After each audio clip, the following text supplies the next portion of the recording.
ಈ ಕತೆ ಹೆಸರು ಮಾಂತ್ರಿಕ ಕೋತಿ.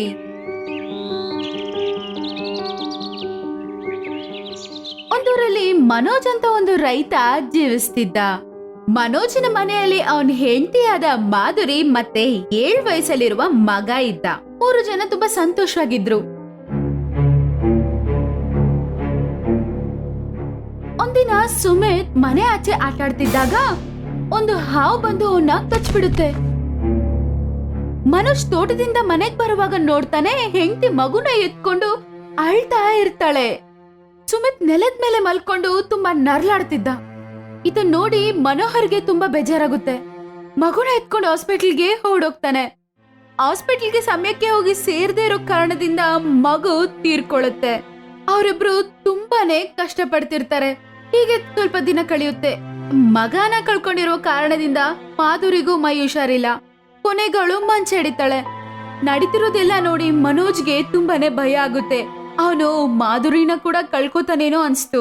ಅದ್ರಿಂದ ಅವನು ಪೂರ್ತಿ ದಿನ ಮಾಧುರಿ ಜೊತೆನೇ ಇದ್ದು ಮಾಧುರಿನ ಚೆನ್ನಾಗಿ ನೋಡ್ಕೊತಾನೆ.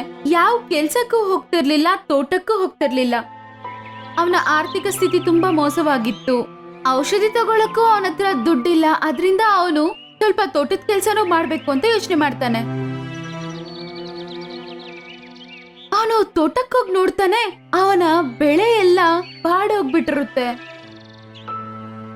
ಮನೋಜ್ ತುಂಬಾ ದುಃಖವಾಗಿ ಒಂದು ಮರದ ಕೆಳಗಡೆ ಕುತ್ಕೋತಾನೆ. ಅಯ್ಯೋ ದೇವ್ರಿ, ಯಾಕೆ ನೀನು ಹೀಗೆ ನನಗೆ ಮಾಡ್ತಾ ಇದೀಯಾ? ಮೊದಲು ನನ್ನ ಮಗನನ್ನು ನನ್ನಿಂದ ಕಿತ್ಕೊಂಡೆ. ಈಗ ನನ್ನ ಹೆಂಡತಿ ಮಾಧುರಿ ಕೂಡ ಹುಷಾರಿಲ್ಲದೆ ಮಲಗಿದ್ದಾಳೆ. ಅವಳನ್ನು ನೋಡ್ಕೊಳ್ಳೋದಕ್ಕೂ ನನ್ನ ಕೈಯಲ್ಲಿ 1 ಪೈಸೆ ದುಡ್ಡಿಲ್ಲ.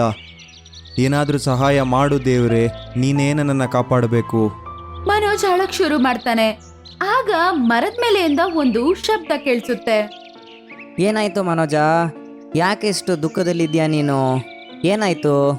ಮನೋಜ್ಗೆ ತುಂಬಾ ಆಶ್ಚರ್ಯ ಆಗುತ್ತೆ. ಏನಪ್ಪಾ ಅಂತ ಸುತ್ತಮುತ್ತಲು ನೋಡಿ ಕೊನೆಗೆ ಮೇಲೆ ನೋಡಿದ್ರೆ ಒಂದು ಕೋತಿ ಕೂತಿರುತ್ತೆ. ಮಂಗ ಮಂಗ ಮಂಗ ಹೇಗೆ ಮಾತಾಡಕ್ಕೆ ಸಾಧ್ಯ? ನಾನೊಂದು ಮಾಯೆ. ನನ್ನ ಹತ್ರ ಮ್ಯಾಜಿಕಲ್ ಪವರ್ಸ್ ಕೂಡ ಇದೆ. ಹಾಗಾಗಿ ನೀನೊಂದು ಕೆಲಸ ಮಾಡು. ನಿಂಗೆ ಏನು ಪ್ರಾಬ್ಲಮ್ ಇದೆ ಅಂತ ನಂಗೆ ಹೇಳು. ಅದ್ರ ಸೊಲ್ಯೂಷನ್ ನಾನು ಕೊಡ್ತೀನಿ ನಿಂಗೆ, ಆಯ್ತಾ? ಇದನ್ ಕೇಳಿದ ತಕ್ಷಣ ಎಲ್ಲಾ ಕಥೆನೂ ಕೋತಿಗೆ ಅವನು ಹೇಳ್ತಾನೆ. ಅದನ್ ಕೇಳಿ, ಸರಿ, ನೀನೊಂದು ಕೆಲಸ ಮಾಡೀಗ. ನಾನು ನಿನ್ನ ಒಂದು ಕಡೆ ಕರ್ಕೊಂಡು ಹೋಗ್ತಾ ಇದ್ದೀನಿ. ನೀನು ನನ್ನ ಜೊತೆ ಬಾ. ಮನೋಜ್ ಕೋತಿ ಹಿಂದ್ಗಡೆನೆ ಒಂದು ಗುಹೆ ಒಳಗಡೆ ಹೋಗ್ತಾನೆ.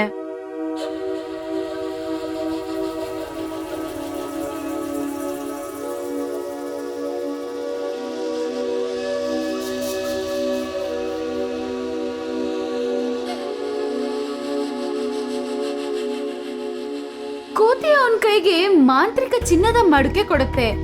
ಅವನದನ್ನ ತಗೊಂಡು ತುಂಬಾನೇ ಸಂತೋಷ ಪಡ್ತಾನೆ. ಕಣ್ಣಲ್ಲಿ ಆಶ್ಚರ್ಯ, ಕಣ್ಣೀರು, ಸಂತೋಷ ಎಲ್ಲ ತುಂಬಿರುತ್ತೆ.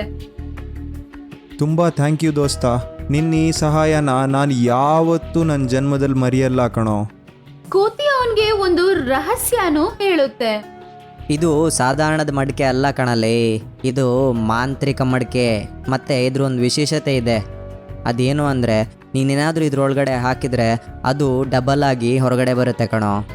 ಮತ್ತು ಒಂದು ವಿಚಾರ ನಿನ್ನ ಗಮನದಲ್ಲಿರಲಿ, ನಿನ್ನ ಮನಸ್ಸಲ್ಲಿ ದ್ವೇಷ, ಅಸೂಯೆ ಮತ್ತು ದೊಡ್ಡತನ ಬಂದರೆ ಆ ಮಡಿಕೆಯ ಪವರ್ ಕಾಣೆಯಾಗಿ ಅದು ಸುಮ್ಮನೆ ನಷ್ಟ ಆಗೋಗುತ್ತೆ, ಗೊತ್ತಾಯ್ತಾ? ಅವನು ಹೇಳಿದ್ದಕ್ಕೆಲ್ಲ ಸರಿ ಅಂತ ಹೇಳಿ ಮನೋಜ್ ಅದನ್ನ ತಗೊಂಡು ಮನೆಗೆ ಹೋಗ್ತಾನೆ. ಆ ಮಾಂತ್ರಿಕ ಮಡಿಕೆಯಿಂದ ದುಡ್ಡು ತಗೊಳಕ್ ಶುರು ಮಾಡ್ತಾನೆ.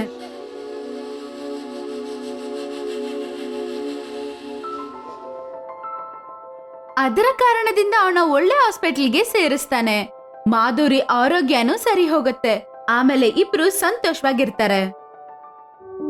ಮಾಂತ್ರಿಕ ಮಡುಕೆಯ ಕಾರಣದಿಂದ ಮನೋಜ್ ತುಂಬಾನೇ ಶ್ರೀಮಂತನಾಗ್ಬಿಡ್ತಾನೆ. ಸ್ವಲ್ಪ ದಿನದವರೆಗೂ ಎಲ್ಲ ಸರಿಯಾಗಿ ಹೋಗ್ತಿರುತ್ತೆ. ಆದ್ರೆ ಸ್ವಲ್ಪ ದಿನ ಆದ್ಮೇಲೆ ಅವನ ಅಜ್ಞಾನ ಅವನ ಕಣ್ ಮುಚ್ಚಿಬಿಡುತ್ತೆ. ಮನುಷ್ಯರಿಗೆ ಸ್ವಲ್ಪನೂ ಮರ್ಯಾದೆ ಕೊಡ್ತಿರ್ಲಿಲ್ಲ.